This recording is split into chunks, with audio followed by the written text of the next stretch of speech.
السلام علیکم ورحمۃ اللہ وبرکاتہ۔ الحمد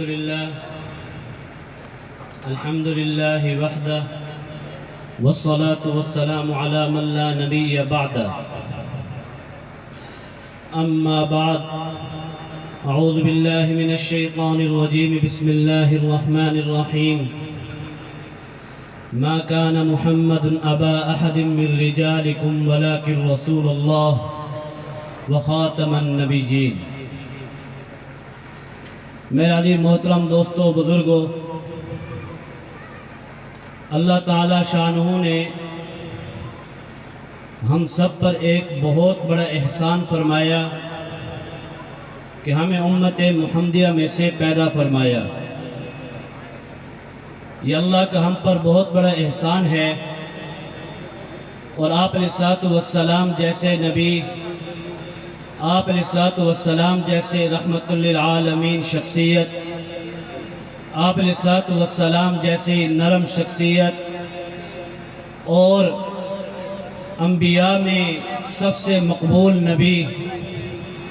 اللہ تعالیٰ نے جتنی بھی مخلوقیں پیدا کی ان سب میں بہترین مخلوق کے اعتبار سے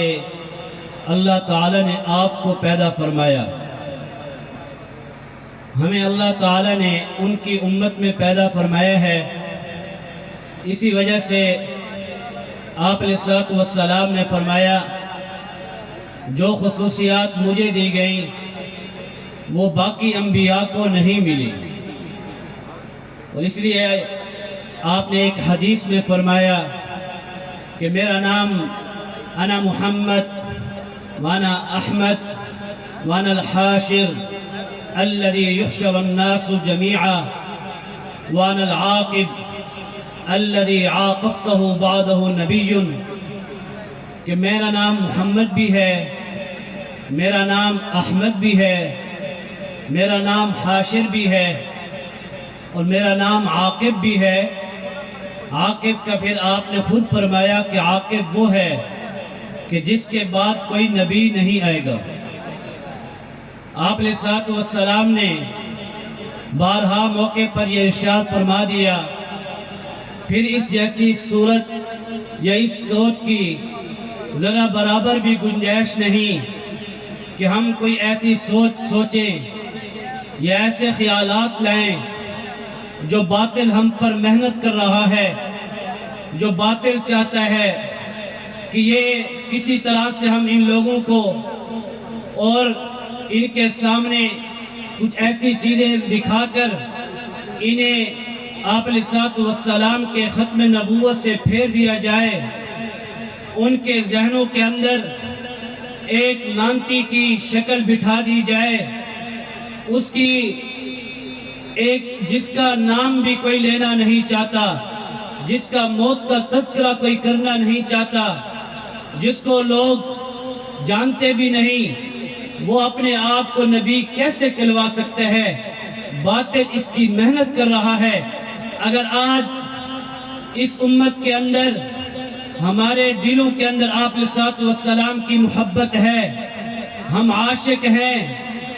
اور دعوے دار بھی ہیں، تو پھر راجن پور کے نہیں، پورے پاکستان کے نہیں، ساری دنیا کے مسلمانوں کی یہ ذمہ داری بنتی ہے۔ یہ ذمہ داری صرف عالمی مجلس تحفظ ختم نبوت کی نہیں ہے، بلکہ سارے مسلمانوں کی ہے کہ آپ علیہ السلام کے تحفظ کی خاطر ہم ہر میدان میں، ہر جگہ پر، ہر جس جگہ پر بھی ہم ہوں، چاہے وہ ایوان ہوں، چاہے وہ یونیورسٹیاں ہوں، چاہے وہ ملک ہوں، چاہے وہ مسلمانوں کے ممالک ہوں، چاہے وہ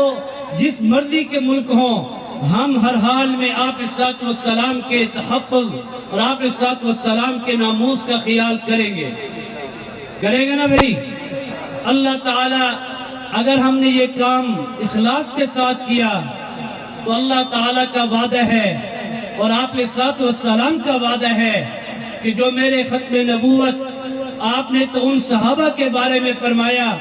جس نے اسود عنسی کو مارا، جس نے فیروز دہلوی جو جب مار کر آئے، آپ نے فرمایا فاز فیروز